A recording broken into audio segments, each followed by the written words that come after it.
Dando sequência ao nosso NIPcast especial 30 anos do NIP, a gente recebe hoje o professor Enio Pérez da Silva, que foi um dos coordenadores do NIP. A gestão dele foi do ano de 2001 a 2005. E ele vem aqui para contar um pouco da história do NIP, como que foi toda a trajetória, né, durante a gestão dele, o que ele agregou, o que ele trouxe de expertise para continuar a história de sucesso do NIP. Enio, muito obrigada pela sua presença.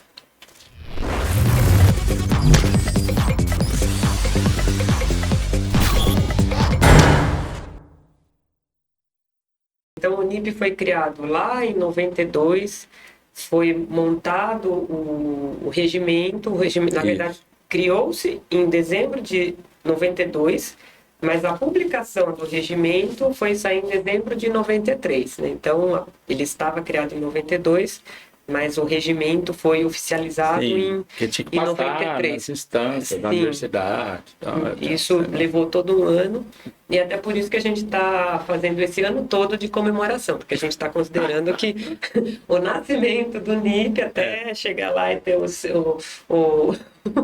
certificado, né, a certidão de nascimento, demorou um ano, né? Então a gente tem...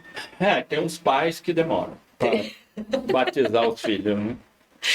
Mas tendo um filho com sucesso, como é o NIP, tá ótimo, né? Então, depois do nascimento do NIP, passa-se quase 10 anos e aí entra a gestão do professor Enio Pérez da Silva. Mas, na verdade, ela começa 4 anos antes, né? Quando o Cortez me chamou para ser o associado dele. Tá.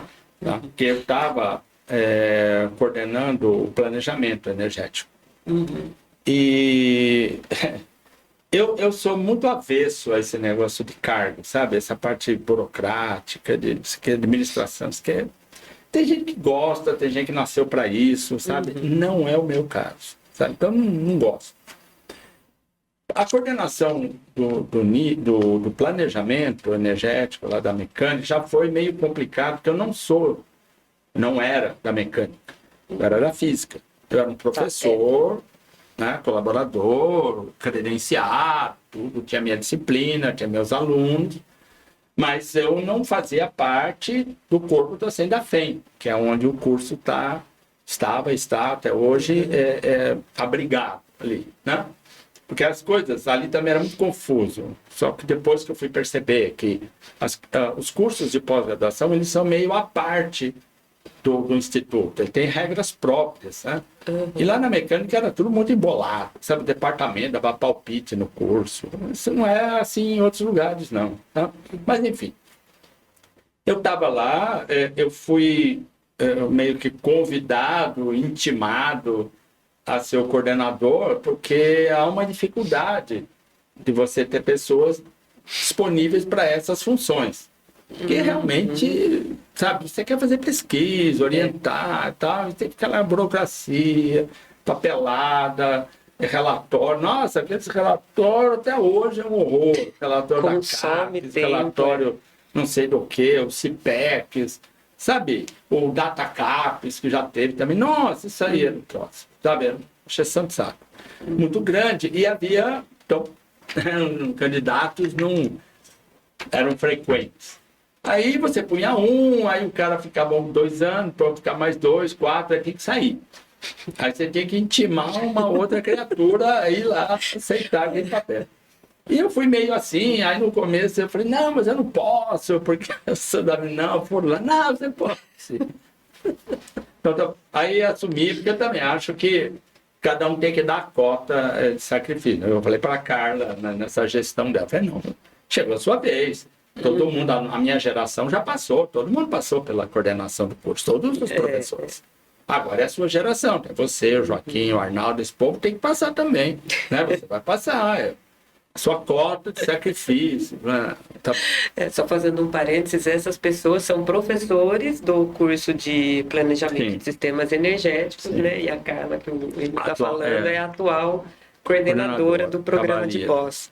Isso. E aí, eu fui meio que, então, escolhido, intimado, mas tá bom, eu assumi a coordenação. Então, eu já estava terminando meus mandatos na coordenação do curso, e o Cortez veio falar comigo que ele queria se candidatar à coordenação do NIP e que eu fosse o associado dele. E aí eu já não quero, mas a minha ideia é o seguinte, essas coisas valem a pena quando você tem um projeto, quando você tem alguma ideia. Para não, é legal assumir essa posição porque eu vou poder tocar uma ideia, tocar um projeto, alguma coisa assim. O núcleo estava funcionando, né? Mas a realidade brasileira estava mudando. Porque nesse período, né, começaram as privatizações e o setor energético começou a mudar de mãos. Sair do poder público e ir para o setor privado. E criou-se alguns mecanismos que, no nosso caso, era muito interessante porque eram os fundos setoriais. Então, aquela ideia dos fundos setoriais estavam sendo debatidas e estavam começando a ser implementadas naquela época. Então, eu conversei com o Cortez e falei, Cortez, é o seguinte, olha, para mim aceitar esse negócio aí, dentro de... Eu acho que tem uma realidade que a gente pode se adaptar. Primeiro, que a gente vai precisar se adaptar, porque vai mudar. E depois, eu acho que é uma grande oportunidade para o NIP, para a Unicamp, se inserir legal nessa nova estrutura e a gente poder fazer bastante projeto. Então, nós nos entendemos assim, ele também tinha essa visão, e beleza. Então, eu lembro, nos primeiros anos ali, a gente tinha, inclusive, um professor, acho que era da economia, já esqueci o nome, que ele fazia parte da estrutura de governo lá em Brasília, que estava elaborando a estrutura dos fundos setoriais. E aí surgiu o que era o CETENERG, que era esse fundo setorial de energia. Então, aquela história, né, das empresas, a gente tinha 1% do faturamento operacional das empresas, tinha que ser dividido. Metade ia para o fundo e metade era investido diretamente pelas empresas em P&D. É o P&D ANEEL, que a gente chama. Tá, isso tinha para a ANEEL e tinha para a ANP. Tá. Então foram criados junto da privatização. E isso estava sendo estruturado e era uma grana boa, que ia para cada um desses fundos. Então, como é que iam funcionar? Tudo isso estava sendo discutido, mas havia algumas pistas, né? Esses P&D, as empresas vão ter que contratar os projetos, principalmente nas universidades, que é quem faz pesquisa e desenvolvimento no Brasil. Então, era uma grande oportunidade. Pronto, a gente precisa entrar nessa nova processo de financiamento de pesquisa. E foi o que a gente fez, né? Nós tínhamos como linha fazer do NIP um local eficiente para pegar esses recursos de P&D, principalmente da ANEEL e da ANP. Então, essa era a nossa filosofia. Né? Isso era o final da década de 90. Isso. O Cortez entrou em 97, Isso, quando você exatamente. é o associado. Isso. Então, nós ficamos 4 anos estruturando. Então, a gente mudou. A ideia era o seguinte, bom, você tem... Quem é que vai fazer projeto de P&D para o NIP? E o NIP, ele tinha... A Unicamp tinha aqueles percentuais que eram descontados dos projetos. Era até... A Unicamp começou pegando leve, mas depois ela foi para 27% do dinheiro dos projetos vinha para a universidade. Né? Porque a universidade, ela tinha uma parte que é para a FUNCAMP, que administrava, tinha uma parte que a reitoria aplicava para outros programas, tinha a parte da unidade que sediava o projeto, quer dizer, tinha um monte de gente... Um monte de percentual, né? Dinheiro aí, todo mundo querendo sua fatia. E tinha a parte da administração que ia para o gestor, que no caso seria o NIP. Então a gente falou, bom, por que alguém iria usar o NIP para fazer um projeto? Porque nós somos legais, né? Essa que era a nossa filosofia, né? Simples nós assim. somos muito legais e ágeis. Aí que era o grande lance. Por quê? Nós tínhamos um conselho que era bem enxuto e era tudo gente do ramo. As pessoas que estão no ramo não vê como é difícil lá fora. Então, quando passava um projeto no meu departamento, era um parto. Tá? Porque meus colegas, eles não entendiam. Eu, quando levei o projeto do Vega no meu departamento, eu lembro de um colega que levantou lá no meio da reunião do departamento, né, do conselho departamental, falou, mas isso aqui é um carro. Como assim nós vamos fazer um carro? Sabe? É um sinal assim, da incompreensão de uma pessoa habituada num tipo de pesquisa mais acadêmica, mais teórica, e de repente ele tem que analisar um projeto que quer fazer um carro. Que não é da área dele. Então ele fala, isso não é pesquisa, isso não é ciência, sei lá, na cabeça dele, né? Mas era um projeto e o nosso departamento era o departamento de física aplicada. É mais aplicado que um carro, é difícil, né? Mas aí eu tinha que ir lá, explicar, tal. Aqui no NIP não tinha esse problema. Porque as pessoas eram do ramo, entendiam perfeitamente, faziam projetos semelhantes. Então tudo era mais fácil. Projetos passava rapidinho, né? Os questionamentos eram feitos. Claro, né? Tinha projeto que a gente falava sempre, olha, o projeto tem que ser multidisciplinar. Se tiver só se o corpo de pesquisadores foram só de uma unidade, não passa. Porque aí ele leva para a unidade dele. A gente teve problemas com algumas unidades que falavam, por que o projeto tem que ser lá e não aqui? Porque os diretores também queriam dinheiro, né? Claro. Do projeto. Mas aí eu tinha razão. Se só tem gente de um instituto, vai passar aqui por quê? Então, alguns projetos a gente teve que negociar, né? Chamar o cara, olha, não dá, tem que pôr mais gente aí de outras unidades, tem que ser interdisciplinar. Porque aí, se é interdisciplinar, tem duas unidades, eles vão brigar entre eles? Não vão. Então, nós temos uma estrutura aqui que é exatamente para pegar esses projetos, que não é para ir para um para outro, mas cada um vai ter a sua cota. Exatamente. Cada um vai ter seus 5% lá, fica calmo aí, cada um dá boa. Entendeu?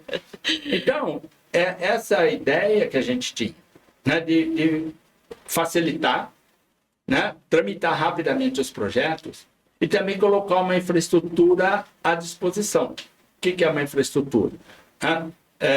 Colocar pessoas que possam trabalhar a burocracia do projeto e facilitar para o cara. Então a gente tinha essa filosofia, sabe? Desde nossa sede era arrumadinha, tinha uma mesa de reuniões, porque você ia receber empresas para negociar projeto. Bonitinha, né? Tinha algumas pessoas que falavam, poxa, mas vocês gastaram dinheiro do núcleo para pôr quadrinho na parede? Eu falei, claro. Né? Tapete no chão? Sim, exatamente. Por quê? Porque a gente queria criar um ambiente onde a empresa que viesse negociar o projeto se sentisse, né, bem acolhida e disposta a liberar, né? É que assim que aumenta a credibilidade do centro. Fala, nossa, esse centro é preparado, né? Não é amador. Perfeito. E a ideia era, porque veja, de novo outro problema da universidade, o relacionamento com a empresa. Sabe, a mentalidade que a gente vê na empresa é diferente. Se você chegar aqui e leva o cara para ver uns laboratórios com os fios tudo saindo, sabe, o cara pode achar legal, mas não é profissional. Não, exatamente. Tá? E o pessoal desses projetos de P&D era um pessoal, a maioria engenheiros, né, pessoal de áreas técnicas, que vinham discutir o conteúdo dos projetos. Mas vinha advogada. Vinha o pessoal de vendas, o pessoal do marketing vinha junto, às vezes, porque o cara que estava interessado no marketing do projeto. Então, esse é um outro público que ele se sente bem ali, naquele ambiente parecido com o deles. Então, a gente copiava assim, a estrutura dos caras, falava, vamos fazer aqui. Né? Porque aí o pessoal se sente bem aqui. E também burocracia. Encaminhamento de documento, papel, não sei o quê. Nas unidades, isso era um par. Tá? Você fazia um pagamento, aí não tinha ninguém que fizesse o pagamento. e era complicado. E para nós era super fácil. O cara pedia, mandava um e-mail, a gente já resolvia, né? Já tinha lá o pessoal para fazer, encaminhar para a FUNCAMP, tal, fazia a compra, já pegava a nota fiscal, prestava a compra. Isso até hoje, né? Vocês plantaram isso daí, mas até hoje a gente tem essa facilidade. A facilidade na parte burocrática de centros e núcleos é uma grande vantagem. E a gente tem que explorar isso. E a gente foi além, né? Porque nós contratamos pessoas especificamente para fazer isso. Tá? Então nós tínhamos uma jornalista que era para fazer marketing. Porque a gente precisa fazer propaganda do que a gente faz. A gente tem que mostrar o que a gente faz. Se a gente mostrar, ninguém vai ficar sabendo. É a comunicação. Não? Então pegava os projetos, fazia folder, fazia eventos. Fizemos tanto evento que criou-se o NIP Eventos. Isso já foi na minha gestão. Foi aí na sua gestão que surgiu o NIP. O NIP Eventos foi, assim, a gente já começou a fazer eventos desde a gestão do Cortez, né? Já tinha alguns eventos, mas nós fizemos tantos eventos que falamos, gente, de um setor. Essa área está dando... Porque a gente começou a receber... Veja, o negócio estava dando tão certo que outros grupos que não tinham nada a ver com o NIP, nada a ver com energia, chamavam a gente para fazer os eventos deles. Olha só. Entendeu? Isso já era em 2001, né? 2001 isso, até 2005, que foi a sua gestão. Aí tinha a Fabiana, que nós pegamos, deslocamos ela e falamos, não, você é a nossa marqueteira aí, você vai comandar o NIP Eventos. Né? Então a gente tinha essa parte de divulgação, tinha a parte de atendimento aos convênios e aos executores do convênio, tinha uma secretária também, uma auxiliar, e a parte de gestão, né, que era a Márcia, que até hoje faz a ligação do NIP com a universidade. E a Lilian, na época, fazia a ligação do NIP com as empresas. Que aí era uma outra pessoa com uma outra formação, que não era funcionária da universidade, e tinha um modo de tratar com as empresas diferente da Márcia. A Márcia, ela era eficientíssima para tratar com a universidade. Mas para a empresa já não ia bem, porque não era o métier dela, não era a vida histórica dela. Ela passou a vida inteira trabalhando com a universidade. E ali é outra coisa, é outra mentalidade, sabe? Tem uma outra abordagem. Isso daqui reflete o abismo que a gente tem, né, do setor público para o setor privado, né? Academia para as empresas. Que a gente busca reduzir, né? A gente busca diminuir, né? Mas ainda é muito difícil. E na sua gestão também tentava-se fazer isso? Sim, diminuir. Claro. Essa era a ideia, né? De você... E tinha problemas com as empresas, sabe? Que a gente tinha que resolver internamente, porque a gente tinha que entender a lógica da empresa. Lá na empresa tem um cara que está trabalhando com a gente, é o gestor do projeto. E esse cara é empregado da empresa. Se o projeto formal der problemas, tiver prejuízo, se aneglosar o projeto e a empresa tomar uma multa, esse cara vai para a rua. Então, a gente tinha que entender o lado de lá. Né? Por isso que a gente teve um relacionamento muito bom com algumas pessoas de empresas. Né? Que a gente, o Brits, que hoje é professor docente da universidade, está lá em Limeira. Né? Tivemos um relacionamento ótimo com ele. Né? Por quê? Porque a gente pegava, ele passava aquela ideia do que é que ele queria. Como que era legal trabalhar com eles lá. CPFL. Né? Isso. Então, ali tinha um relacionamento que a gente ajustava de acordo com a empresa, tentando entender o lado deles também. Então, se dava algum problema, que até era culpa deles, a gente absorvia essas culpas, assim, para não deixar, entendeu? Passar. Alguns colegas, um pouco mais por razões de princípio, eu entendo bem, a gente não tinha muito princípio. Nós tínhamos objetivos, né? Que era o melhor para o NIP. Isso era o nosso principal objetivo. E algumas coisas a gente engolia, sabe? Engolia porque a gente falava, o cara vai se dar mal lá e depois acabou. E o outro projeto? E os próximos? Se o cara sente que lá ele pode contar com a gente, mesmo quando eles fazem as coisas erradas, a gente vai estar bem, porque esse cara vai estar aqui. Vai falar, não, eu vou trabalhar com aqueles caras porque eles garantem que eu não vou ter problemas. Realmente criar uma parceria, né? Consolidar Isso uma foi... parceria.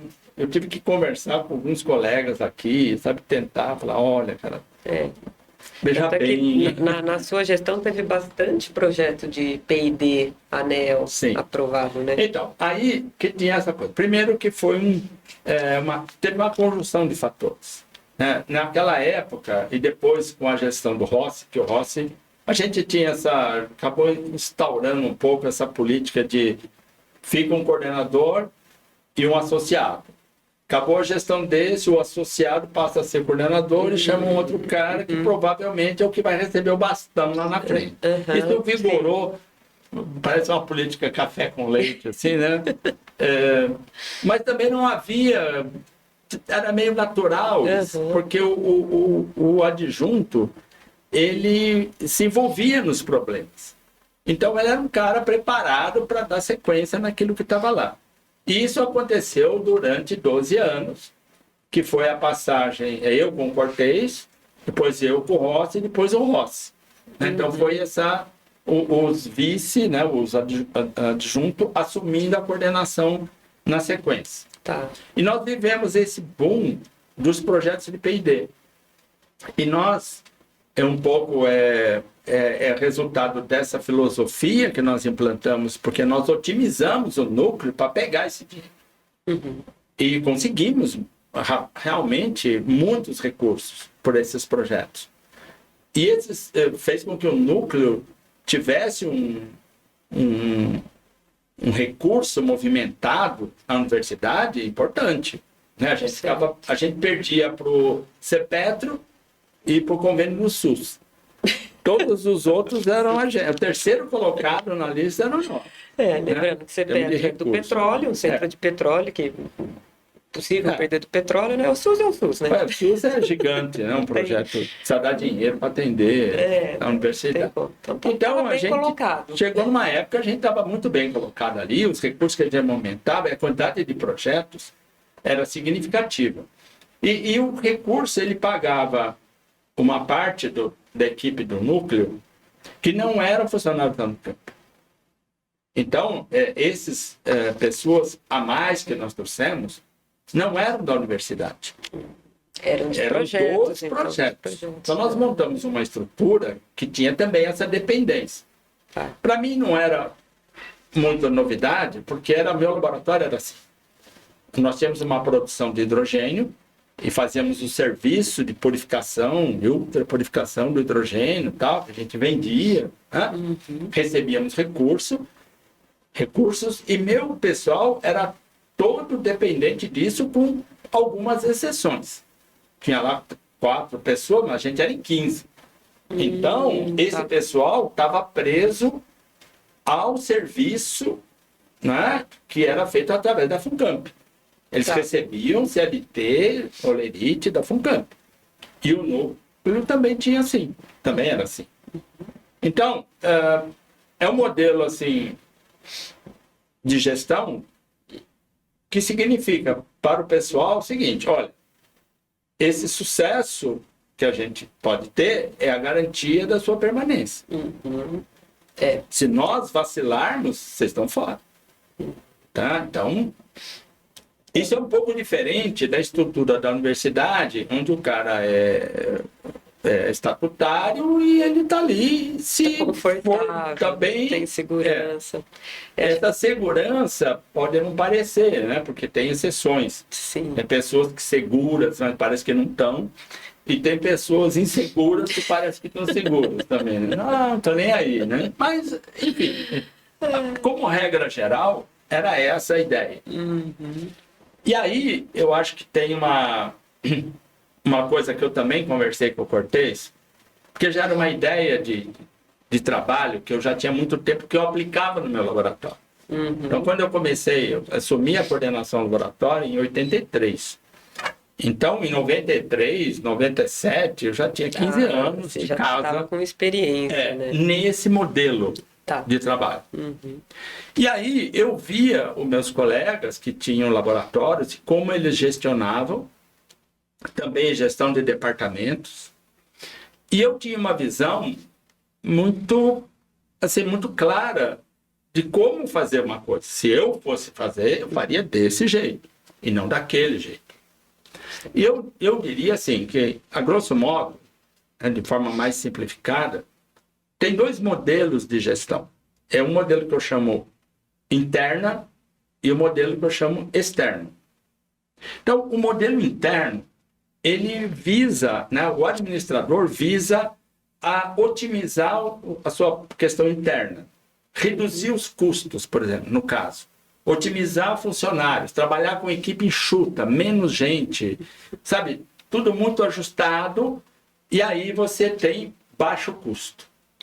Tá? Você reduz o custo da administração, do gerenciamento do negócio. E isso tem algumas características que eu não gosto. Que eu passava até no meu departamento e não gostava. Você ia usar o telefone e fazer um interurbano. Você tinha um caderno, tinha que anotar que horas que era, para onde você ligou, sabe? Não sei o quê. Para não haver abusos. Porque havia abuso, mas é aquela história de sempre. Não era eu que abusava. Tinha alguém que abusava. Mas todos vão pagar por esse alguém. Esse modelo tem esse problema. Aí você chegava lá, cadê o café? Não, agora o café, se não contribuir com o dinheiro do café, não tem café. Não tem café. Então, quer dizer, essa gestão interna, ela cai nesses pormenores de você começar a economizar na própria carne. Tá? Você corta de você enxuga. Aí não tem telefone, não tem interurbano, não tem cafezinho, não tem bolachinha, você faz um evento, não tem nada, sabe? Você não pode oferecer nada para ninguém. Porque você está na economia, sabe? E quando a coisa aperta, isso aí fica terrível, sabe? Porque não tem mais nada, sabe? Não tem nem papel higiênico pra você ir no banheiro. Então é horrível isso. Eu não gosto. Mas tem gente que acha que é correto. É um modelo que parece que assim. permite crescer, né? Esse modelo, ele tem uma grande vantagem, que ele não depende de fatores externos, que é o outro modelo. O outro modelo é para fora. Eu vou lá fora buscar dinheiro, recursos, né? Pode ser dinheiro, pode ser pessoal, pode ser equipamento, pode ser qualquer coisa, recursos, e vou trazer para nós, e aqui dentro você faz o que precisar fazer, sabe? Então eu não vou ficar preocupado com o cafezinho. Eu vou ficar preocupado de convencer o cara a fazer um convênio comigo que vai me dar uma grana de taxa de administração. Para fazer um cafezão. Cafezão. Nada de Não, cafezinho. não quero esse negócio de, não, vamos controlar o interurbano. Ô, gente, pelo amor de Deus, sabe? Tem gente que abusa, liga pra mãe, sabe? Pro filho no exterior, sei lá. Mas a maioria não é isso. Eu não vou trabalhar com essa minoria. Eu vou trabalhar com a maioria que vai estar ligando para um cara lá, não sei aonde, que vai participar do projeto dele. Certo? Do núcleo. E é isso que me interessa. Sabe? Se for fazer um evento, é lá mesmo, lá bem posta, sabe? Tem café, tem isso. Qualquer pessoa que venha ao núcleo, ele vai ser recebido assim. Então, meu esforço é para fora. Isso tem um inconveniente de que você tem uma incerteza aí do negócio. Você precisa ter várias opções. Sim. Porque se o negócio não vem, você está frito, porque aí acabou tudo. Né? É o caso dos funcionários. Você mantém os funcionários sob um risco de demissão. No outro modelo, que você pega funcionários da universidade, você está estável. Mesmo que não tiver dinheiro nenhum, você continua operando, porque tem gente. No outro caso, não. Se o pessoal for embora, acabou. Não tem ninguém, acabou tudo. Tá? Então, mas eu conversei com o Cortez de que a gente faria esse outro modelo. Né? Que o nosso modelo era buscar recursos para o NIP. Então, buscar significa não vamos gerenciar miséria. Isso aí é meu modelo. A minha crítica a esse modelo é esse. É que eu não sou adepto, obviamente, então eu critico. E eu falo, não, se você ficar gerenciando miséria, eu não quero isso. Agora, para mim gerenciar uma fartura, eu preciso que o ambiente seja favorável. Né? E aquele momento estava favorável. Se a gente soubesse fazer direito a coisa, a gente ia viver um momento muito favorável. E foi exatamente isso que aconteceu. A gente teve uma postura coerente com o que estava acontecendo, mas também tivemos sorte. né? Porque ali foi o período que o Brasil deu uma crescida boa e a gente aproveitou essa onda e surfamos. Então o núcleo realmente ficou numa situação muito confortável. A gente tinha vários funcionários aqui dentro que eram pagos pelos convênios e não pela Unicamp, né? Era outro nível, o pessoal agitava, tivemos, claro, problemas, dificuldade para fazer o pagamento do pessoal, fazer reajuste do pessoal, sendo uma parte da Unicamp e uma parte da Unicamp, que inclusive tinha meses do ano diferente do reajuste. Nossa, Ah, meu Deus. que dor de cabeça. Era uma dor de cabeça razoável. Você tinha que gerenciar porque você não quer conflito na equipe. Se você deixar uma equipe dessa trabalhando nesse ritmo, entrar em conflito, aí não funciona. Aí perderíamos tudo. Então, com muita conversa, sabe? Gerenciando pessoas, ali conversando, oferecendo outras coisas, compensações, fizemos um banco de recursos para aumentos diferenciados, tinha bônus, enfim.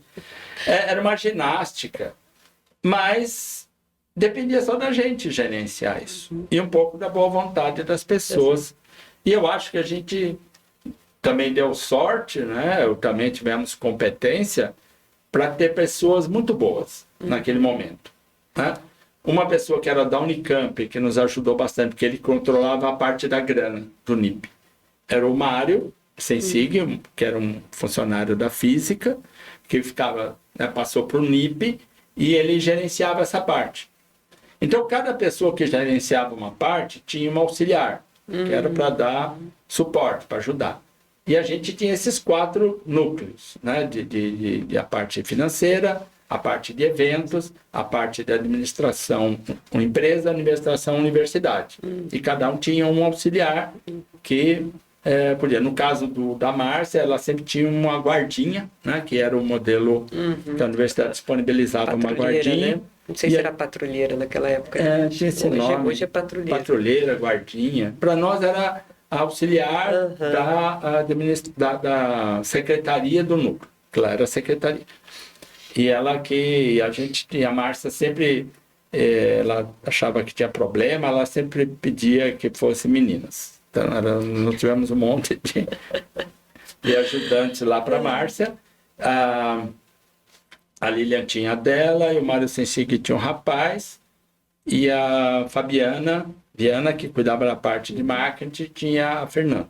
Eram vários, então, não era um patrulheiro, um ajudante pro... Não, cada um dos setores tinha um ajudante. Mas tudo ao mesmo tempo? Sim, tudo ao mesmo tempo. Naqueles anos lá. Nós tínhamos essas 4 áreas, na minha administração funcionava assim, tinha 4 áreas, tinha uma pessoa responsável, né? E um auxiliar. Tá. Agora, esse auxiliar respondia para essa pessoa. Fazia questão de dizer que era funcionar no meu laboratório, era assim. Eu chamava a pessoa e falava, olha, você vai ser auxiliar dela. Tá. Se ela falar para mim, demite, eu demito você na hora. Eu não vou nem perguntar por quê. Porque quem é o seu chefe é essa pessoa. Tá? Eu só me interajo com essa pessoa. Ou seja, mas essa relação não é difícil quando as pessoas são CLT. Porque a relação é essa. Você está numa empresa, você tem sua chefia. Entendeu? O cara fala, vai embora, você vai embora. Não tem o que fazer. Entendeu? O dono da empresa vai ficar perguntando por que... Não, o seu chefe falou que é para você ser mandado embora, você vai ser mandado embora. Graças a Deus, a gente não teve nenhum problema dessa natureza, de conflitos. Né? O pessoal funcionava muito legal. Né? E aí, a gente tocou esse modelo, que passou para a gestão do Rossi, ainda continuou esse modelo, né, durante muito tempo, e com o Januzzi, na sequência, aí ele já tinha outra versão. Aí voltou aquela outra versão. O Januzzi, ele não queria gerenciar esse monte de gente, e os recursos também, houve uma diminuição do fluxo de convênios. Tá. Ali estava entrando um outro momento, Porque as empresas, elas mudaram o negócio. Antes, a gente comprava os equipamentos para os projetos. E aí a gente ganhava em cima do dinheiro do equipamento. As empresas começaram a ver que isso aí era uma grana que eles podiam economizar se eles comprassem. Só que para eles era um caos. Mas, enfim, foi o que eles adotaram. Então, a gente não tinha mais aquele volume, que era a parte mais expressiva dos projetos, que era o dinheiro dos equipamentos. A gente passou a ter só HH, que a gente chamava, só a meia hora. E aí reduziu bastante esse negócio. E aí tinha que fazer mais convênios. Eu cheguei a conversar isso com o Januzzi na época. Falei, Januzzi, mudou o negócio. A solução é essa aqui. Mas ele optou por um outro modelo. Ele falou, não, eu não... Esse monte de gente que está aqui sem ter vínculo com a universidade, onera o núcleo. Se eu não tivesse as pessoas, eu não onero. Então, foi o que aconteceu. Aí você diminui o número de projetos demitiu também. as pessoas, Sim, né? tá. E ficaram... E arrumou mais umas pessoas que eram da universidade. Aí entraram alguns pesquisadores que eram da universidade. E aí, o modelo que a gente tocou não teve mais. E nós ficamos parecidos com os outros núcleos. Né? Que o pessoal tinha gente da universidade e trabalhava com isso aí. Aí você faz o que der. Não faz o que você quer. Mas nesse modelo seu, até para contratar funcionário, contratava também pesquisador ou era só da parte do administrativo? Ou seria no modelo de universidade em que você tinha alunos para fazer pesquisa nos projetos? Como que era a parte da pesquisa em si? Esse recurso que vinha para o NIP, a gente gerenciava os convênios. Né? Agora, os pesquisadores dos projetos eram pagos diretamente pelos projetos, via FUNCAMP. Então, ali era uma opção do executor. Ah, tá. Nós chamávamos o executor, né? Depois de um tempo, todo mundo já sabia das regras. Mas nós tivemos várias reuniões com o pessoal do RH da FUNCAMP, com as advogadas, que era mais... Não tinha advogado lá, só tinha advogado, aqui na Unicamp. Né? Não sei porquê, tá? Mas... A procuradoria, na época, não sei hoje, mas na época minha era assim, era o Otacílio e 10 advogadas, todas eram mulheres. Tem bastante mulher. Elas passam mais do concurso, né? Tudo concursado, elas são mais inteligentes, sei lá. Era tudo mulher. Aí, as advogadas da FUNCAMP, né? A gente conversou muito com eles e tinha como contratar. Então, já começava na elaboração do projeto, né, a gente já orientava. Porque a nossa estrutura era legal por isso. O cara ia fazer um projeto e ele não sabia muito bem, já vinha conversar com a Lilian. A Lilian já passava o formulário, olha, modelão esse aqui. Fazia ponte com as empresas. Com as empresas e com a universidade, né? O pesquisador com a empresa. Então, o que a empresa quer? Tá? Quer isso? Olha, modelito aqui, você preencha os espaços em branco. Tipo assim, sabe? Quase isso. Né? Porque realmente isso é muito importante, que a comunicação com a empresa é muito complicada. A gente, assim, da pesquisa que está mais focada em pesquisa acadêmica, é muito difícil entender qual que é a realidade da empresa, como que funcionam as coisas lá, como que é a aplicação, enfim, como que a gente pode solucionar o problema deles, né? Utilizar o nosso conhecimento para solucionar o problema deles. Então, essa pessoa realmente é extremamente importante para fazer esse link. A gente deu aquela história, né? Sorte barra competência. A Lilian era uma pessoa muito competente para fazer isso. Extremamente simpática, tranquila, não estressava, só comigo lá. Ela chegava, mas era isso que era para fazer. Se você vai estressar com alguém, é com o seu chefe lá, com o Enio, com o Roça, sabe? Não com o cara da empresa. Não com o professor lá, que é do convênio. Com esses daí tá tudo maravilha. Você chega lá dentro... Só para citar um nome emblemático, né? Nós tivemos um convênio com o Rogério Cerqueira Leite, aqui. É um projeto muito bom, um projeto muito legal. E a Lilian quase enlouqueceu, sabe? Porque o Rogério, ele é um ícone, né? Da ciência, tecnologia do país e tal. Mas ele está afastado há muito tempo da universidade. Né? Já na época ele estava afastado. Né? E ele tinha esse projeto, eu acho que ele estava coordenando o CNPq, eu acho, na época. E ele fez um convênio lá via NIP, porque, de novo, a gente foi recomendado. Olha, tem um pessoal lá que é são muito ótimos bom. para fazer isso aí. Beleza. Só que ele queria umas soluções que não tinha mais. Sabe? Não, paga ali. Não, peraí. Para pagar... E teve um caso assim, né? Porque um dos funcionários, um dos pesquisadores desse convênio, quando ele veio pegar o primeiro pagamento dele aqui, ele ficou, sabe, horrorizado, porque ele ia receber líquido metade do que ele foi lançado como salário do projeto. Mas era isso. Porque na modalidade que ele foi contratado, você tem um monte de impostos, você tem mais o ISS do município como autônomo, e imposto de renda, e blá, um monte de coisa. Consome metade do salário. Metade do salário. Vai para taxas. E a gente tinha falado isso pro Rogério. Mas ele, não, deixa pra lá. A pessoa não vai se importar, ela não vai perceber. Cara, esse moço ficou que ele não sabia o que fazer com ele, revoltado. Mas tinha aí... um contrato, gente? Ele não leu o contrato? Não, ele não sabia. Ele conversou com o Rogério. O Rogério falou, vou te pagar, sabe, 10 mil. Aí o cara vai receber 5. Eu falei, como assim? Meio o cara falou 10, né? Não, mas veja bem, aí a Lênia vai explicar que, olha, tem esse encargo, isso, aquilo outro. E era nós que recolhíamos. Né? NIP que recolhia via Funcamp. A gente preparava tudo, levava para a Funcamp, que batia o martelo ali e mandava embora. Então, essas coisas, aí ela vinha para mim e se descabelava lá. Eu tinha essa filosofia. Eu falava, Lilian, não adianta tentar convencer o Rogério. Tá? Faça do jeito que ele está falando para você fazer.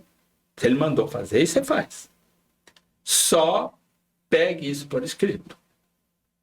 Tudo aqui por escrito. Olha, mandou fazer isso. Você vai questionar. Olha, professor, não pode fazer assim por causa da lei e tal. Aí ele vai te mandar outro e-mail dizendo assim, faz assim do jeito que eu falei. Tá bom. Aí você faz. Tá bom? Ah, mas vai dar caca lá. Eu falei, eu sei. Mas aí você tem seus e-mails para mostrar que você falou. Entendeu? Foi avisado. Porque você não adianta criar atrito. Tá certo? O nosso papel é explicar e dizer, olha, a coisa é assim. A pessoa insistir, o responsável é ela. Não somos nós. Entendeu? Não adianta eu querer impedir que a pessoa erre. Isso é um erro. Impedir o erro é um erro. Impedir um erro é um erro. Porque você esclarece a pessoa. Se a pessoa insiste, então... Com o erro aprende, mas né? Então, é um aprendizado. Eu tenho essa filosofia. Eu sou péssimo para convencer as pessoas. Então, alguém for pular do prédio lá... Eu vou pular, é melhor você não pular. Não, mas eu vou pular. Então vai. Então... Eu não tenho paciência de ficar convencendo as pessoas. Mostra os fatos, fala, olha, então avisei. Nem com a minha filha eu faço isso, sabe? Pô, lá, isso aí não vai dar tanto. Não, mas vai se dane, passa. Você falou que trouxe muito isso do seu laboratório, né? Que é um laboratório de hidrogênio. Isso. O famoso LH2. E lá você também tinha todo esse pessoal, então, mas na época que você foi o coordenador do NIP, você também coordenava o LH2. Sim. Então você fazia as duas coordenações e dava para tocar tudo isso. Os projetos se conversavam, o que era desenvolvido lá na LH2, dava para conversar com as coisas do NIP, né? Porque hoje a gente vê que o hidrogênio está em todo lugar hoje, né? Hoje tá fácil de linkar o hidrogênio com o planejamento energético, com a bioenergia, né? Mas e naquela época? Como que fazia essa integração? É que nós tínhamos um laboratório, ela tinha uma estrutura que era mais de prestação de serviço. A gente fazia o serviço de purificação, de ultrapurificação do hidrogênio, comprimia, desembalava, mandava para o CPQD, tinha um recurso, via uma conta de prestação de serviço da Unicamp. Né? Fizemos isso tanto tempo que a conta era numerinho, né? Era 0,31. Aí depois os números vem 4, 5 números depois, né? Mas foi uma das primeiras, né? Tá. Então, essa conta de prestação de serviço a gente gerenciava, eu já gerenciava ela há muito tempo, tinha pagamento pessoal, compra de equipamento, eu já manjava um pouco desses parangolé aí de gerenciamento. Então, me facilitou aqui, né, entender esses procedimentos. Agora, quando começaram a aparecer os projetos de P&D e o hidrogênio era uma coisa que atraía muito interesse, porque na época as empresas ainda estavam aprendendo o que era inovação, né? Hoje é mais comum, todo mundo tem, mais ou menos, mas enfim.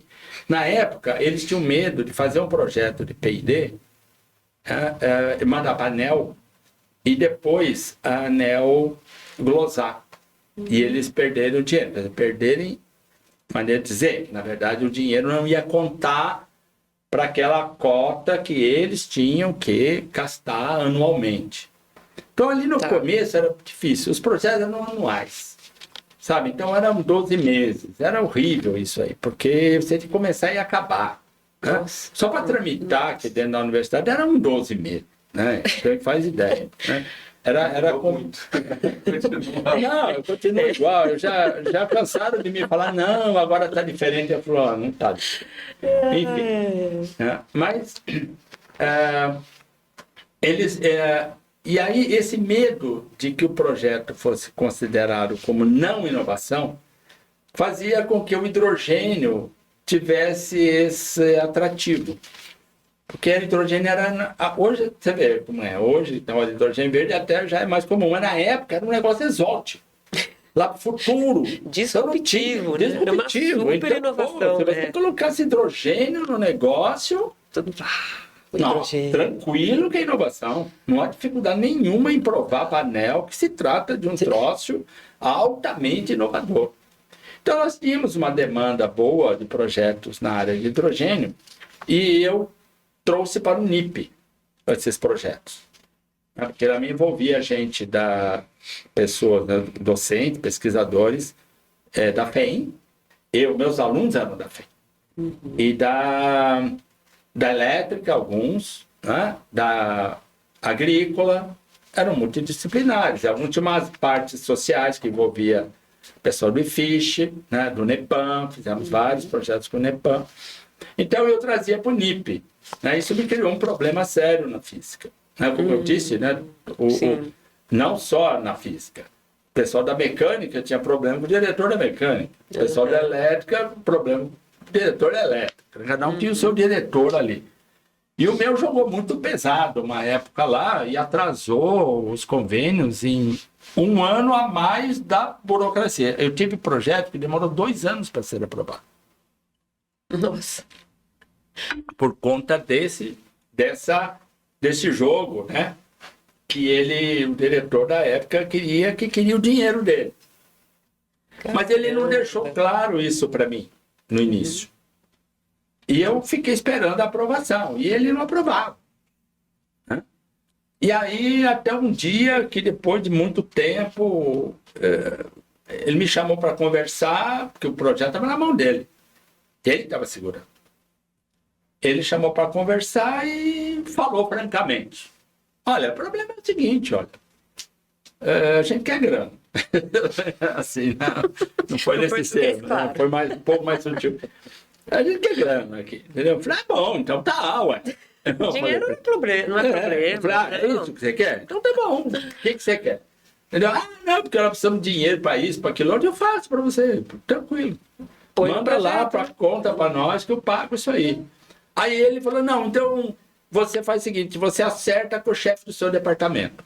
Que estão aqui, querem dinheiro para fazer isso, aquilo, eu não tenho, entendeu? Tem outras prioridades, então você se entende, porque chamou o chefe do departamento, fizemos um acordo ali os 3, falei, beleza. Ele assinou, o projeto teve início, e eu comprava coisa para o departamento. Comprei até máquina de refrigeração, computadores, sei lá. Eles mandavam lá dizer para mim, olha, tal coisa. Eu falei, tá bom. Aí eu usava o dinheiro do laboratório.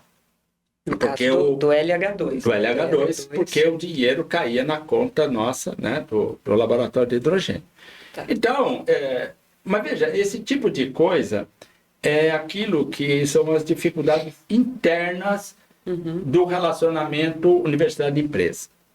Tem o problema com as empresas, que tem uma visão da universidade, e tem o problema da universidade, que tem uma visão da empresa.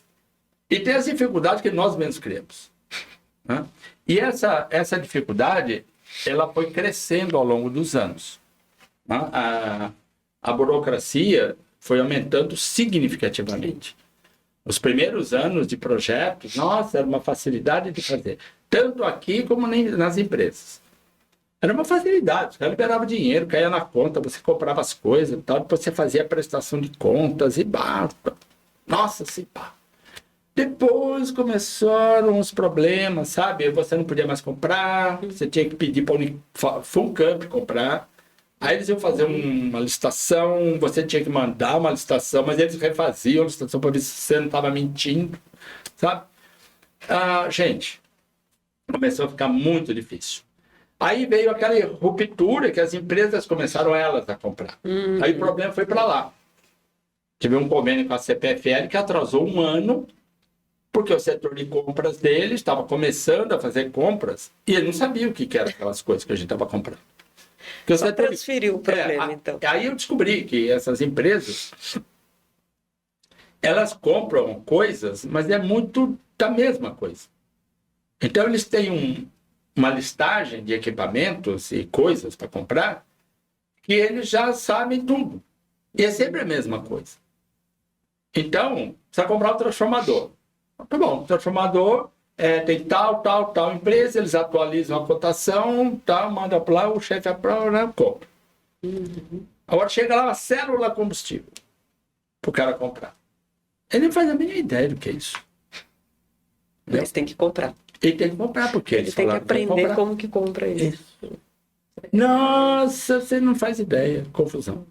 Sabe? E quando é um equipamento que você tem que fazer? Você vai fazer um reator.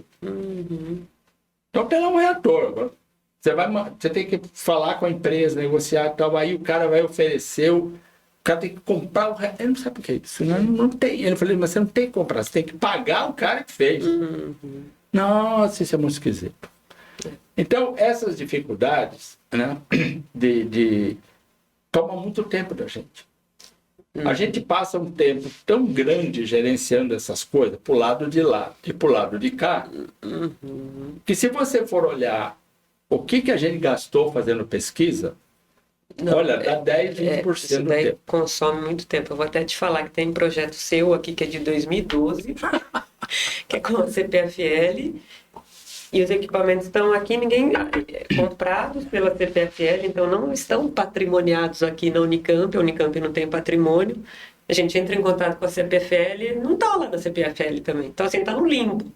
Está no limbo. Eu sei. Aí a gente não pode desfazer do equipamento, né? Porque não é patrimônio da Unicamp, só que a CPFL não sabe informar onde que está. O coordenador do projeto disse que não tem mais nada a ver com isso. Não tem, exatamente, né? A gente tentou falar com o coordenador do projeto, assim, deu já aquela... aposentei. Te aposentei, não quero saber dos problemas, ó, você se vira. Então, acontece isso acontece isso até acontece. hoje. E não é só comigo, eu sei também. Mas então, veja, esse aumento da carga burocrática, ela foi agravada por um fenômeno que aconteceu praticamente nessa época também. Nós tivemos uma mudança global da forma de fazer pesquisa. Quando começaram a exigir esse monte de papers. Sim. E a tal dos rankings. Isso apareceu exatamente nesse período. Começaram a aparecer aquelas locais que você ia lá para ver o pesquisador, que nível que ele tinha, qual era o ranking dele num determinado negócio lá de publicações. Os index. Né? Isso aí foi trazido aqui para dentro, né, da universidade, e começou a valer. E tornou um critério de promoção muito forte. Então, as pessoas que publicavam mais estavam mais bem ranqueadas e começaram a assumir os cargos de direção. E, obviamente, levaram para as coordenações essa visão de o que importa é publicar e você está bem posicionado nos rankings de publicação. Ok. E uma observação, só publicar em revistas internacionais indexadas. Claro. Então tem que ser tudo em inglês, aquilo que só o seu colega pesquisador vai entender, uma sociedade em geral não vai entender. Mas aí tem uma característica que eu particularmente sofri na pele. Quando você faz pesquisa experimental, pior ainda, pesquisa experimental aplicada, você gasta muito tempo, você gasta muito dinheiro. E você, quando você consegue as suas medidas, que vai dar um artigo, já se passaram 2, 3 anos. Que são os projetos de P&D. Por exemplo, o projeto de P&D de 2 anos é típico. Né? Você pega, depois de 2 anos, saem as publicações. Nesses 2 anos, um cara que trabalha com simulação, por exemplo, produziu um monte. Então, houve essa separação que não foi debatida no âmbito acadêmico. Foi natural. E muita gente que até trabalhava experimentalmente, no meu instituto aconteceu isso, migrou para os computadores, que é o que a gente chama de pesquisa virtual, pesquisa de papel, porque você não gera nada a não ser papel. Ou arquivos virtuais. Né? Porque são simulações, são modelagens e um monte de coisa. Isso aí é muito fácil. Isso coincidiu com um período em que no país os recursos para a ciência e tecnologia foram sendo cortados. Né? Os oficiais. Então, nesse período, começou a haver pouco recurso. Houve, olha, vamos fazer esse tipo de pesquisa e ela é mais barata. Muito mais barata. Você precisa de um computador e um programa. A FAPESP te paga os 2. Então, qualquer projeto que você faça lá para a FAPESP, ela que vai pesquisar não sei o quê, e eles te dão um computador e um programa, uma licença de software sofisticado, às vezes, né, para você fazer simulação, estrutura atômica, por exemplo. É um negócio. Considerando que o aluno é o primeiro da sala, né? Claro. Pode ter reprovação, tem que ter um histórico. Mas eu estou falando dos docentes, entendeu? É cara que já está na pesquisa. O cara migra para essa parte que é ficar na sala dele. Ele não tem laboratório. Então, na física, por exemplo, você tinha uma demanda de oficina mecânica enorme e tinha um centro de computação que dava uma gerenciadinha. Houve isso aqui. Né? Enquanto a oficina mecânica diminuiu os serviços a ponto de não precisar técnico, né? Tinha um cara lá que não ficava na oficina. Quando você precisasse de alguma coisa da oficina, você avisava o cara para ele ir lá fazer. Né? Enquanto a vidraria da física fechou, porque não tinha demanda. E aí o centro de computação aumentou um monte de funcionário. Nossa, um monte de gente foi contratado para atender a demanda que era, de fato, para sistemas de computação. Então, essa mudança prejudicou o cara que fazia pesquisa aplicada. Isso aí aconteceu em todo lugar. Né? E muita gente migrou. E aí, eu, por exemplo, tive uma aluna que foi fazer um experimento no laboratório, não deu certo, ela ficou toda estressada, entrou na minha sala, berrando, que não sei o quê, porque o colega dela, da turma dela, iniciação científica, trabalhava com outro cara lá da física, eles ficavam na sala com ar-condicionado, ele fazia o negócio no computador, de boa, ela ficava lá, o laboratório era quente, era perigoso, porque tinha hidrogênio, e ela ganhava a mesma coisa. Aí eu falei para ela, ó, se você não consegue ver a diferença entre o seu trabalho e o trabalho do seu colega, você é idiota. Porque se o trabalho é o mesmo e você está aqui nessas condições, então, por que não foi lá? Por que você está aqui? Por que você está aqui? Vai lá. Lá é legal. Realmente é isso. A física passou a ter... Você sabe, eu até brinco, porque chegou uma época que o departamento estava com um grande problema, que era o banheiro. A gente investia dinheiro, eu tive várias reuniões do nosso departamento, né, nosso conselho, que o pessoal está discutindo a reforma do banheiro. E olha, o banheiro no nosso departamento foi reformado, acho que, sabe, umas 3 vezes num período assim de 10 anos, sabe? Absurdo. Mas é o problema desse tipo de pesquisa, você precisa do seu computador, a sua sala, o seu programa, o banheiro e o café. Pronto. Acabou o seu O ar-condicionado Agora, se não tiver banheiro, isso aí a coisa vai pegar. Né? O experimental é outra história, né? Exatamente. Então, nosso laboratório, as condições, nós não podemos ter um monte de coisa, tem que ser aberto, porque o hidrogênio pode escapar, a menina tinha medo do hidrogênio, claro, ainda bem. Razão. Né? Mas, percebe? Então, essa mudança, ela diminuiu muito o número de pesquisadores fazendo projetos de P&D para a empresa. Então, nós, no núcleo, também sentimos esse impacto de gente que passou a fazer papel. Nós temos uma parte do NIP, que é planejamento energético, que realmente não gera demanda de laboratório. São estudos, são projeções, são essas coisas que a gente faz que é papel. Necessários, né? São necessários. São extremamente necessários. Mas os experimentais também, né? Na verdade, tem que caminhar junto. Exatamente. Mas nós tivemos trabalhos aqui que até depois começava... Escuta, mas isso é planejamento? Né? O aluno é da pós, lá do planejamento, o cara tem um resultado de calorímetro, por exemplo, uma banca que eu fiz. O cara, na verdade, fez um trabalho de calorimetria em resíduo sólido, que é legal para a gente, tirar números reais e não ficar só baseando em papel por aí. Mas e na hora de defender? Tem que fazer uma avaliação de cenários ainda, em cima dos dados experimentais, complementar, isso, eu falo as duas sempre coisas, meus né? alunos, você faz essa medida, mas depois você tem que colocar isso num planejamento energético, que esse número vai ser usado para atingir coisas lá para frente, para planejar. E não o número em si, para mim, isso é uma engenharia.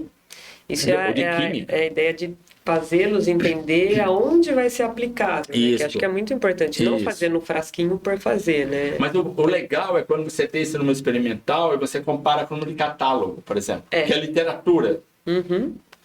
E você mostra, falou, tá vendo? O número importante é o seu. Você mediu. E não esse negócio que está escrito no catálogo, isso aí. Isso é papel, entendeu? Não sei as condições que o cara escreveu isso aí. Entendi.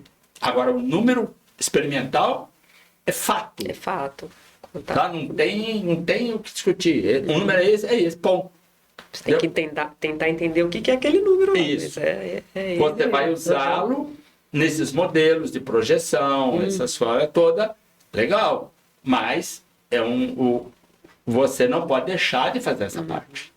Tá. Porque isso então, é o planejamento. Até indo agora para o laboratório, para o LH2, junto com o NIP, então, a parte experimental que você desenvolveu lá, que foi um sucesso, acho que vale a pena falar do Vega, né? Você até comentou do Vega. O Vega, para quem não conhece, né, foi o primeiro carro híbrido elétrico e célula combustível do Brasil, né? Sim.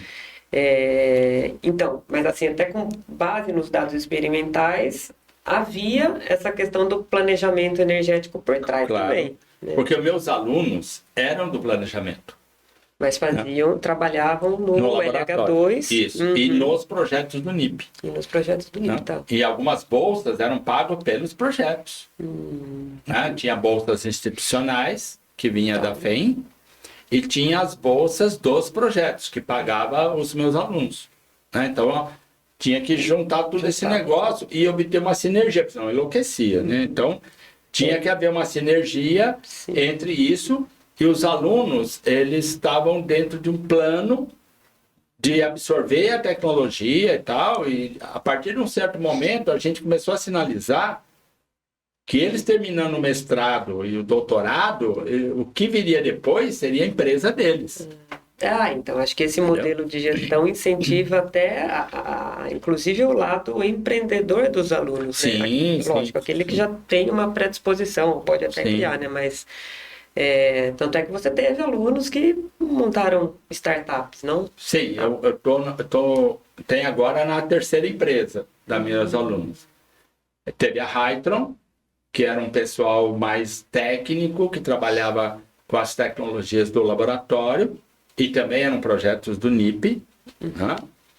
Esse pessoal montou a Hytron e foi para o mercado fazer reformadores, fazer eletrolisadores de água, reformadores de etanol, reformador de gás natural, sistemas fotovoltaicos, porque foi uma decorrência de um dos projetos nossos montar uma planta solar. Essa planta foi montada no laboratório.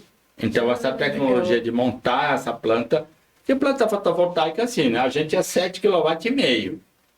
Mas os componentes ali, se eu fosse para 15, seriam exatamente os mesmos. Se eu fosse para 1.500, é a mesma coisa. Certo. Então, ó, esse aprendizado com 7,5 deu para esses alunos um conhecimento prático de como montar uma planta solar. E tanto que depois que a Hytron já estava estabelecida, eles pegaram um projeto que estava parado, que era o projeto do Parque Vila Lobos. Eles que montaram. Mas o grande teste foi Tanquinho. Tanquinho aqui da CPFL não tinha hidrogênio, era só a parte solar, mas foi um projeto nosso, do NIP também, que foi feito com, inclusive, a coordenação do projeto era do João Carlos Camargo, que é um dos diretores da Hytron. Então, a gente tinha uma empresa que estava incubada, né, nos últimos anos lá, estava incubada no laboratório, e a gente foi passando a tecnologia para eles irem para o mercado. Né? Então, isso foi uma coisa que, desde o início, a gente se preocupou, que o laboratório em física aplicada, e mais a Unicamp, que sempre foi uma universidade tecnológica chamada, né? E que tinha muita interação com empresas, isso facilitou muito a vida no NIP, porque a Unicamp já tinha essa fama de trabalhar com empresas. Então era fácil, né? O nome Unicamp, empresa, estava sempre ligado. Né? Então isso facilitou muito. E a gente, desde o início, com a estrutura que a gente tinha no laboratório, né, do meu chefe da época, meu orientador, né, o Marcos Wanzinger, a gente conversou muito sobre empresa. Até cogitamos nós em fazermos uma empresa, aí descobrimos que a gente não era do ramo, né, que a gente eram dois bananas que não tinha coragem de dar a cara a tapa, de criar uma empresa e ir para o mercado, sabe? Falou, não, isso aqui é legal, fizemos conta, sabe quanto que ia dar... e roemos a corda. Aí ficou essa ideia, né, ali no ar. Quando veio essa onda, a segunda onda do hidrogênio, isso foi na primeira onda. A segunda onda do hidrogênio, que é essa que começa ali nos anos 2000, ela, de novo, essa ideia surge, né, e a gente estava, os alunos que entraram ali comigo, tinha aluno que começou a trabalhar comigo em iniciação científica. Como iniciação científica, ele depois passou para o mestrado, passou para o doutorado. Então, essa convivência, o plano era esse, era passar para essas pessoas o conhecimento, tanto técnico como gerencial de projeto.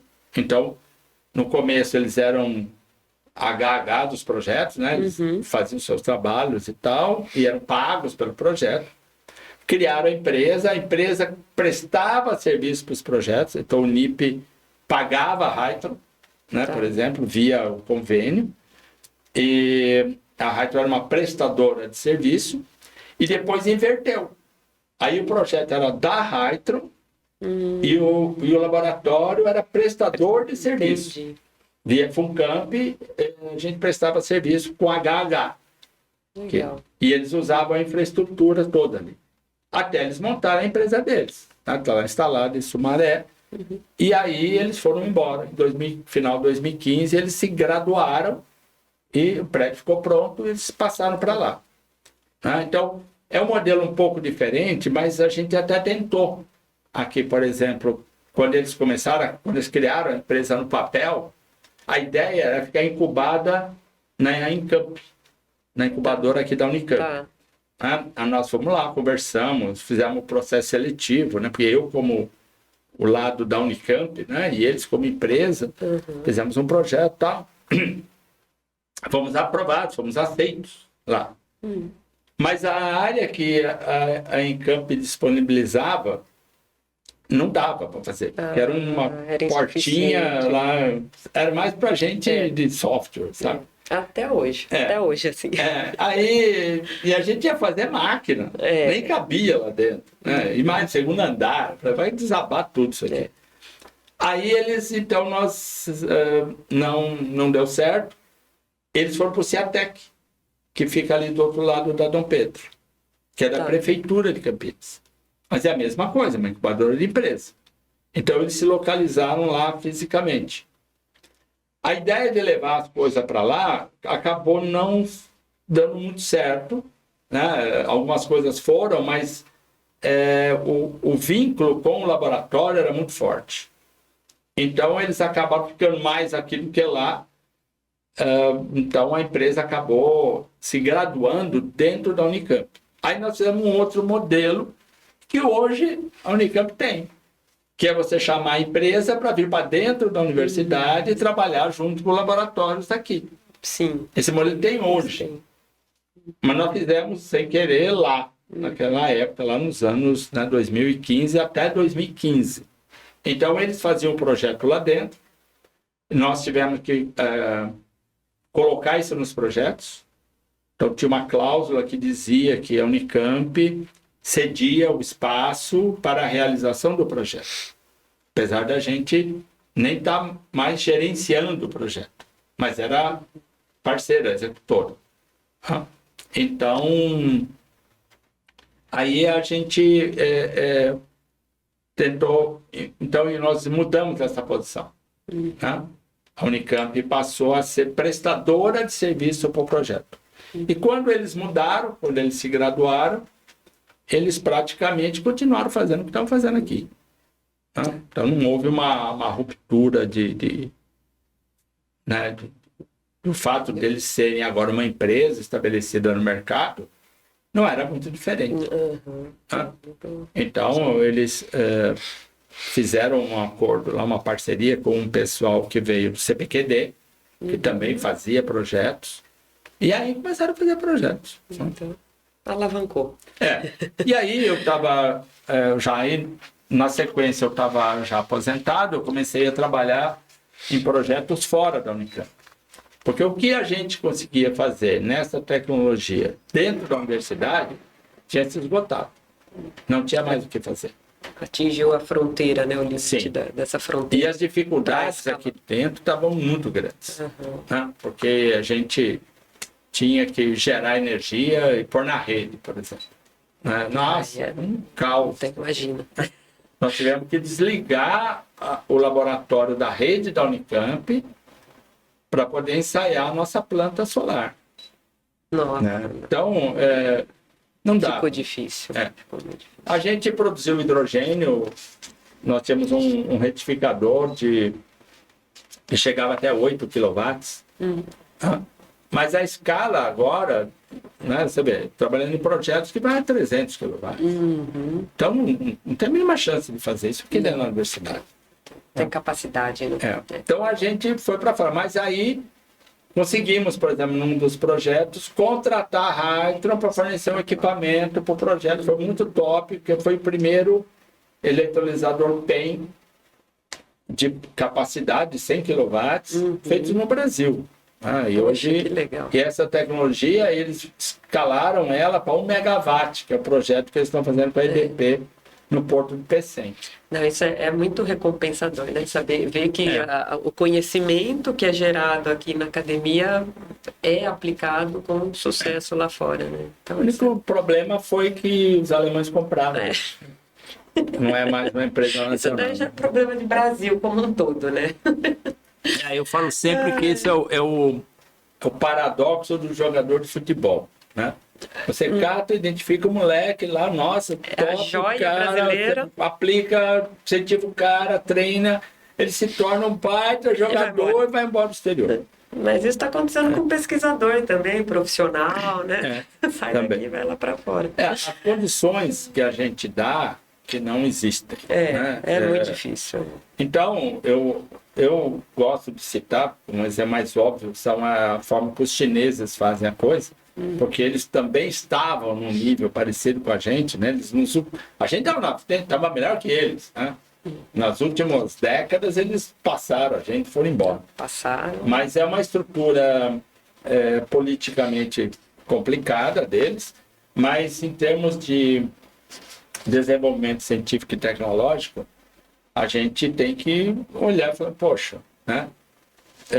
Permitir que a universidade, pelo menos, venda alguma coisa, já seria um grande avanço. Nós não podemos vender nada. Né?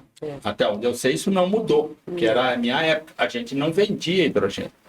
A gente fazia o serviço de ultrapurificação do hidrogênio. Esse era o serviço pago. O pessoal, não sei nem como... Eu lembro que o pessoal da editora, para vender livro, teve dificuldades. Por causa das questões jurídicas envolvidas. São determinados livros só voltado para a parte bem técnica. Entendeu? Você não pode concorrer. Tem todos os então, poréns. isso amarra, né? Amarra demais. Limita a gente em algumas coisas que os chineses não fazem a mínima.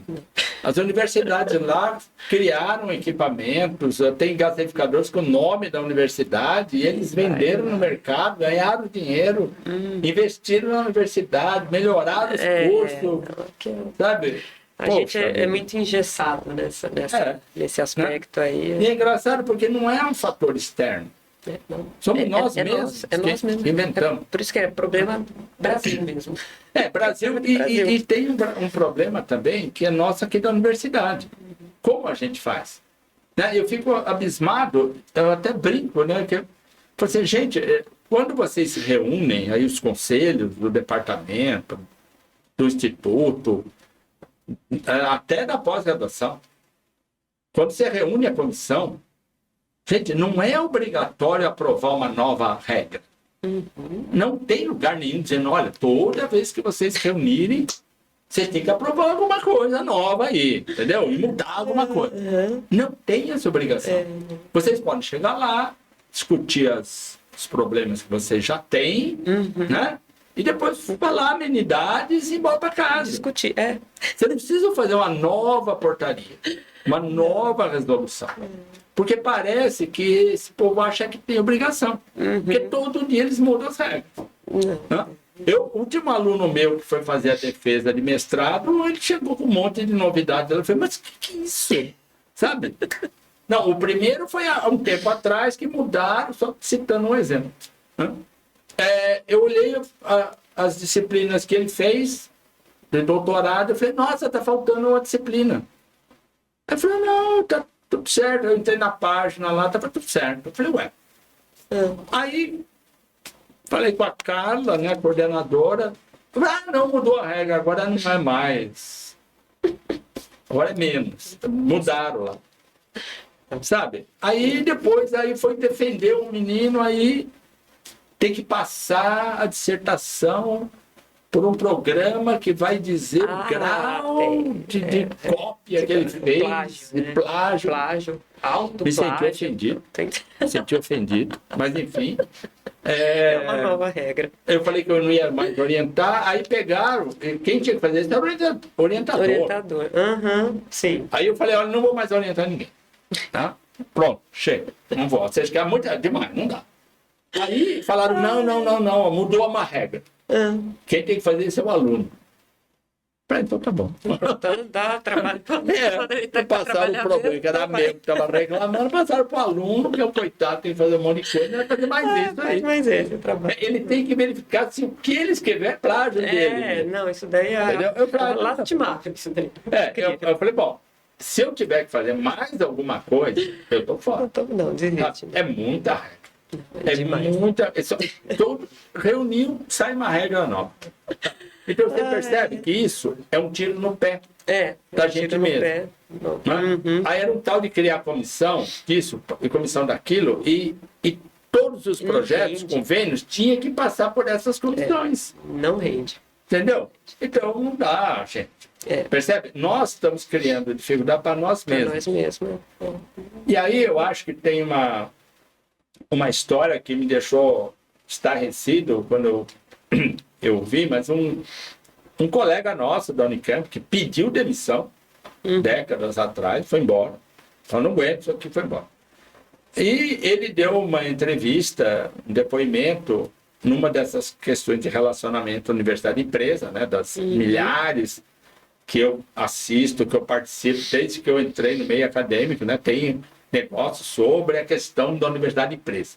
Né? É um mistério que já faz 40 anos que até hoje não resolveram. Né? É uma coisa pavorosa, que não se resolve. Aí ele declarou isso daí, que não dava, a universidade não dava, porque metade das pessoas aqui não fazia nada. E a outra metade não conseguia fazer, porque aquela metade eu não deixava. Sabe? Então, olha, isso é um exagero, tá certo? Obviamente. Mas tem um quê aí, que é a história de nós dificultarmos a vida de nós mesmos. Isso acontece demais aqui. E aí impedir, por exemplo, as atividades fins da universidade. Porque se você olhar o nosso estatuto e você olhar, porque nós estamos aqui para quê? Nós temos que formar alunos, nós temos que fazer pesquisa e nós temos que fazer o atendimento à comunidade, extensão. Sim. São os 3 pilares da universidade. Né? Mas se você criar um monte de dificuldade para isso, você não consegue realizar isso aí. Não atinge o fim. Entendeu? Não dá para realizar isso, porque, sabe, você fica criando regra. Né? Então você vai dar um curso de extensão para você ver. Isso é outro. Então, mas Complicado demais. aí você não faz. Não faz. Desiste antes de começar. Eu fui fazer um curso de treinamento com questão de hidrogênio, por exemplo, nem cogitei em colocar isso como curso de extensão. Muito complicado. Porque a burocracia seria terrível, tá certo? E acho que eu nem poderia fazer. Não sei, porque atualmente, na condição de pesquisador colaborador, tem que ser eu não posso fazer. Tem que ser convidado. Então, eu não posso fazer nada. Mas eu só posso fazer o que eu não gosto, que é participar de concurso. Isso aí pode. Mas essa é uma outra seara. Bom, mas assim, tipo assim, coisa legal você não pode fazer e as ruins você pode. Coisa chata. Resumindo, né? Bom, então, essa é uma parte que eu acho que a universidade tinha que refletir, né? Porque nos prejudicou muito. O NIP foi prejudicado naquela época, né? Por esse monte de regras e coisas que foram sendo colocadas.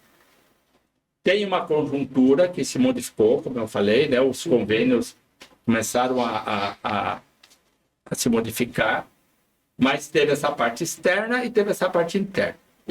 Esses 2 fatores dificultaram muito o trabalho aqui. Né?